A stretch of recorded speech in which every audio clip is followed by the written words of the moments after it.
everyone, and welcome back to my channel. Today I'm going to be discussing my experiences and thoughts about PICC lines and ports.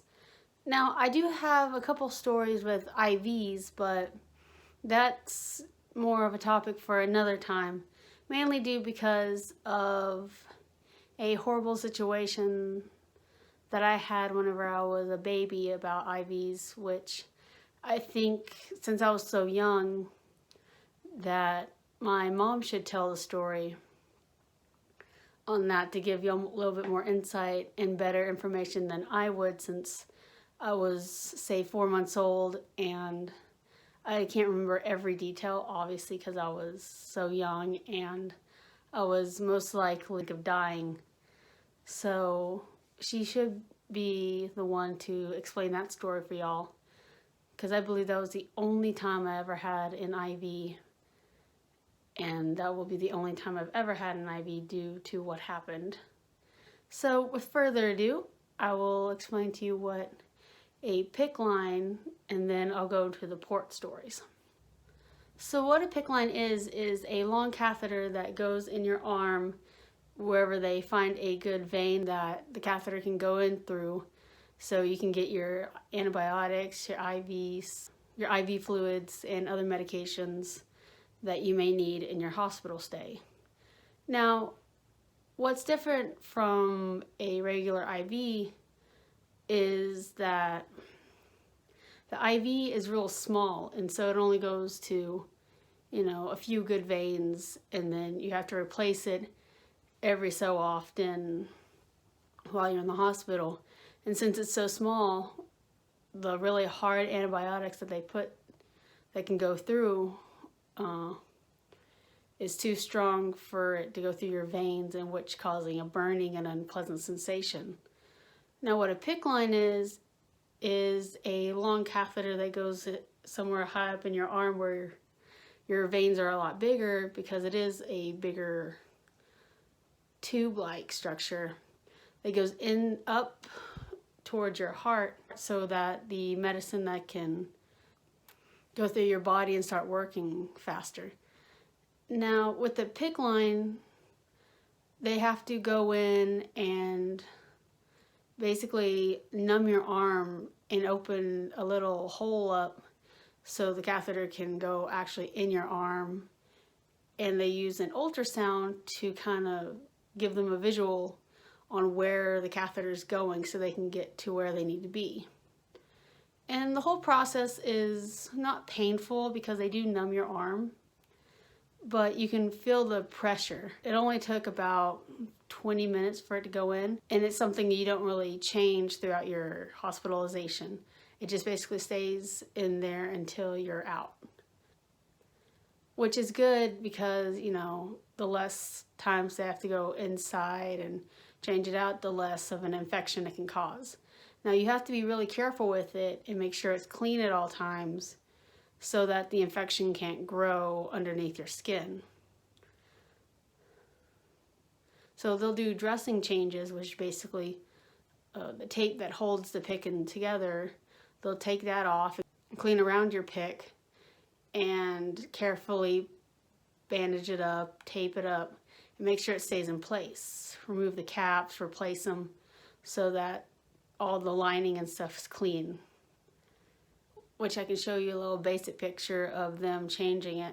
Now, this picture is a few years back because I don't get PICC lines anymore due to the obvious reasons. With cystic fibrosis, our veins are already small, and with constant hospitalizations, the more they have to go in and irritate the veins, the smaller they get. So that's why eventually people who are constantly ill or, have cystic fibrosis, they go in the hospital frequently, they eventually have to get a port, which is basically what I have now. And what a port is a catheter device about this small of a metal device that goes into either your chest, the back of your arm, or sometimes your neck, but it all depends on where the best suitable place for it is, depending on the person. Now, I had my first port, as you can see the scar from right here on my right side. Now, usually they want to pick the right side because it's further away from your heart.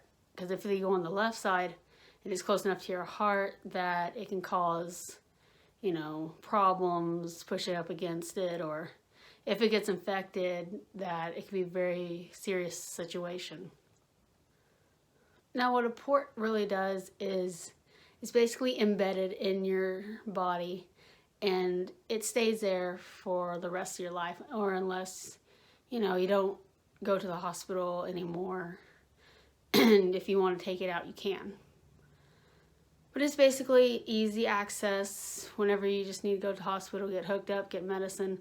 It's a painless process. The only thing you really feel is when they access it with a little needle, about a 1/4 inch, and it goes in. All you feel is like a poke.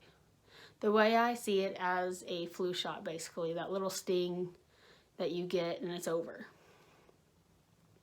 So I'm a lot happier that I got the port, mainly due because it's fast, it's easy, and you don't really have to mess with all this preparations and waiting for someone to come and lay you down, clean your site, and actually have to put numbing solution and go actually inside your veins. It's already implanted in there, so all you have to do is put the needle in where it needs to be, and that's it. It takes about 5 seconds, and you're good to go with whatever you need to be doing. Now, with my luck, I actually had some complications with my port, and that is that once this one was placed, within a week that I had it, it actually got infected. How? I'm not sure. It could be within the surgeons, not being properly sterile, or, I'm not sure. The week that I had it, it got infected, and they had to go in and replace it. But once they replaced it, they didn't sew it to one of the tissue. They didn't sew it to the tissue muscle that they were trying to get at, and so it was basically moving all around inside my body, making it very uncomfortable, very painful. And it took forever for me to tell them just how painful it was, and the surgeons and doctors didn't want to go in again, mainly due because the surgery having me put to sleep and through everything that was going on already with my bacterias and stuff spreading, and they go in, and since I'll be, under anesthesia, I'll be passed out, and there's a high risk of my lungs not being able to breathe normally as they don't already, and causing me a lot more of a serious situation than what is necessary. And since once they find it and access it, it's basically a working port. And so they didn't find a need to do all that surgery all over again. Now, this is back when I was going to Austin. And so all the complications there. Now, this was the same time as whenever I was coughing up the copious amounts of blood and the multiple surgeries I had to do during the time. And so, another surgery, another risk of all this was not a good factor to do. So they just basically ignored that problem. Even though I was in pain the whole time, and even after the hospital, at home, I would have complications of not being able to move my arm a certain way or stretch without the port, getting caught somewhere, or being in a position where it just made my muscles around it ache and swell, and all this other complications that it was just overall not a fun time. And so eventually, within a couple more months, I transferred to the cystic fibrosis team in San Antonio, which I am currently staying, and I've been there for about a year. And so whenever one of my hospitalizations, I threw the idea of me actually getting a new port because it was hurt me so much. And for people who don't have a port, it's not supposed to hurt. It's not supposed to move. It's supposed to be, easy access and done. So being able to fight the port, trying to access it, and with me being in tears and pain, that I convinced them to go ahead and do the surgery. Which, as you can see, this scar right here is my third port, and hopefully my final one for a good while. And so you can see here that that's where it was accessed whenever I got out of the hospital. It's real tiny, so you can see that. And so I'm able to, touch it without it hurting. There's no swelling. I can move it a little bit. It's tied down good, and that I have no problem with it. I love it. Absolutely love the port. It's so much easier, way better than IVs and Piccs. And so if for people who are watching my videos and are considering a port, or the doctors say you should start looking towards getting one, is to not be afraid to go ahead and do the surgery. It really benefits you so much, from blood work to IVs to anything that you possibly need, rather than being poked every time when you need to do blood work in the hospital, or every time they need to start an antibiotic. Just, it eliminates all the extra needles and time spent trying to simply do tests that they need to do.